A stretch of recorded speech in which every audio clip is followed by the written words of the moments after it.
ಪಡ್ಕೊಳ್ಳೋಣ. ನಮ್ಮ ಪ್ರತಿನಿಧಿ Chandrashekhar live connect ಆಗಿದ್ದಾರೆ. ಚಂದ್ರಶೇಖರ್, ಮೈತ್ರಿ ಪಾಳ್ಯದಲ್ಲಿ ಇವತ್ತು ನಡೆದ ಸಭೆಯ ಹೈಲೈಟ್ಸ್ ಏನು, ಯಾರೆಲ್ಲ ಪಾಲ್ಗೊಳ್ತಾರೆ, ಈ ಪಾದಯಾತ್ರೆ ಯಾವ ರೀತಿಯಲ್ಲಿ ಇರೋದಿಲ್ಲ?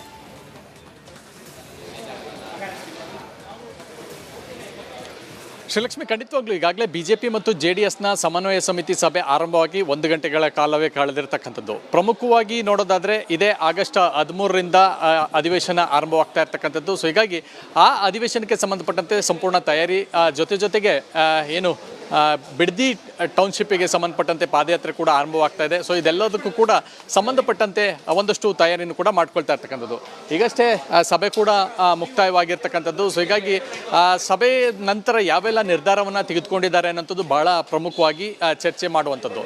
ಈಗಾಗಲೇ ಏನು ಸದನದ ಒಳಗೆ ಮತ್ತು ಹೊರಗೆ BJP ಮತ್ತು JDS ಯಾವ ರೀತಿಯಾಗಿ ಮೈತ್ರಿಯಾಗಿ ಜಂಟಿ ಹೋರಾಟವನ್ನು ನಡೆಸಬೇಕು ಅನ್ನೋಂಥದ್ರ ಬಗ್ಗೆ ಕೂಡ ಸಕಲ ತಯಾರಿಯನ್ನು ಕೂಡ ಮಾಡ್ಕೊಳ್ತಾ ಇರ್ತಕ್ಕಂಥದ್ದು. ಸೊ ಅದ್ರ ಬಗ್ಗೆ ಪ್ರಮುಖವಾಗಿ ಯಾವ ವಿಚಾರಗಳನ್ನು ಎತ್ಕೋಬೇಕು ಅನ್ನೋಂಥದ್ದು, ಯಾಕಂತಂದರೆ KPSC ಹಗರಣ ಸೇರಿದಂತೆ ಅನೇಕ ಹಗರಣಗಳ ಬಗ್ಗೆ ಕೂಡ ಚರ್ಚೆ ಆಗಿರ್ತಕ್ಕಂಥದ್ದು. ಸೊ ಈ ಎಲ್ಲವನ್ನು ಕೂಡ ಸದನದಲ್ಲಿ ಎತ್ತಿ ಸರ್ಕಾರವನ್ನು ಇಕ್ಕಟ್ಟಿಗೆ ಸಿಲುಕಿಸಬೇಕು.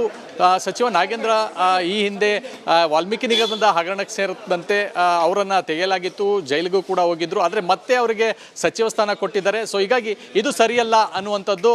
ಸೊ ಹೀಗಾಗಿ ಈ ಎಲ್ಲವನ್ನು ಕೂಡ ಒಂದು ಕಡೆ ಗಮನಿಸ್ತಾ ಇರ್ತಕ್ಕಂಥದ್ದು. ಸೊ ಹೀಗಾಗಿ ಯಾವ ರೀತಿಯಾದಂಥ ಒಂದು ಏನು ಚರ್ಚೆಗಳನ್ನು ವಿಧಾನಸಭೆಯ ಒಳಗೆ ಚರ್ಚೆಯನ್ನು ಮಾಡಬೇಕು ಅನ್ನೋಂಥದ್ದು ಬಗ್ಗೆ ಕೂಡ ಈ ಒಂದು ಸಭೆಯಲ್ಲಿ ನಿರ್ಧಾರ ಆಗಿದೆ. ಅದನ್ನು ಇನ್ನೇನು ಕೆಲವೇ ಕ್ಷಣಗಳಲ್ಲಿ ಹೊರಗೆ ಬಂದು ಎರಡೂ ಪಕ್ಷದ ನಾಯಕರು ಒಂದು ಮಾಧ್ಯಮಕ್ಕೂ ಕೂಡ ಹೇಳಿಕೆಯನ್ನು ಕೊಡಲಿದ್ದಾರೆ. Srilakshmi, right, thank you Chandrashekar ಡೀಟೇಲ್ಸ್ಗಾಗಿ.